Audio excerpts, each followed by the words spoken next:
Hello दोस्तों, good morning to all of you. तो कैसे हैं? उम्मीद करते हैं बहुत अच्छे होंगे। तो आज हम आपके बीच जैक बोर्ड क्लास 12 बायोलॉजी के चैप्टर नंबर 7 जिसका नाम है मानव स्वास्थ्य तथा रोग, और इसी चैप्टर को जो है हम आज अभ्यास का सॉल्यूशन कराने वाले हैं। और जिसमें अभ्यास का जो क्वेश्चन होगा वो है दूसरा क्वेश्चन। तो चलिए वीडियो को स्टार्ट करते हैं। दूसरा प्रश्न कह रहा है, वो कह रहा है कि जैविकी के अध्ययन ने संक्रामक रोगों को नियंत्रित करने में किस प्रकार हमारी सहायता की है। अब चलिए इसको आसान भाषा में समझते हैं। यानी कि जैविकी का अध्ययन जो है वो संक्रामक रोगों को नियंत्रित करने के लिए, यानी कि जितने भी जो रोग होते हैं जो एक व्यक्ति से दूसरे व्यक्ति में फैलता है, उसी संक्रामक रोग को नियंत्रित करने में किस प्रकार हमारी सहायता की है। तो इसका उत्तर में लिखेंगे जो है हम पॉइंट वाइज करके लिखेंगे ताकि आंसर अच्छा दिखे। तो इसको उत्तर में लिखेंगे जैविकी के अध्ययन ने संक्रामक रोगों को नियंत्रित करने में हमारी निम्नलिखित प्रकार से मदद की है। यानी कि जितने भी प्रकार है वो नीचे इसमें पॉइंट वाइज करके लिखा गया है। तो इसमें पहला है वो है जीव विज्ञान रोग जनकों को पहचानने में हमारी सहायता करता है। यानी कि अगर हम जीव विज्ञान पढ़ते हैं तो उस में रोग जनक को पहचानने में हमारी सहायता करता है कि कौन से रोग जनक है, इससे जो है कौन सा रोग उत्पन्न होगा, तो इससे फिर जो है हम इस रोग से कैसे अपने को रक्षा करें, तो ये जीव विज्ञान के अंदर आता है। और दूसरा लिखेंगे वो है रोग फैलाने वाले रोग जनकों के जीवन चक्र का अध्ययन कराता है।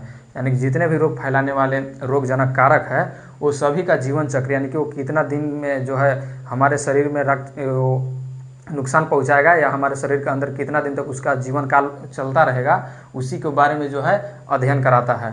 और तीसरा है वो है रोग जनक के मनुष्य में स्थानांतरण की क्रियाविधि की जानकारी देता है। यानी कि जितने भी रोग जनक है वो मनुष्य में किस प्रकार से स्थानांतरण हो रहे हैं। जैसे कोई हवा के द्वारा भी होता है, कोई त्वचा के द्वारा भी हो जाता है, और जो है फिर कितने वायुमंडल में बहुत सारे विषाणु होते हैं वो जो है अन्य भागों से हमारे शरीर में प्रवेश कर जाता है। तो उसी को बोल रहा है कि रोगजनक के मनुष्य में स्थानांतरण की क्रियाविधि की जानकारी देता है। यानी कि वो मनुष्य में किस प्रकार से स्थानांतरण हो रहा है।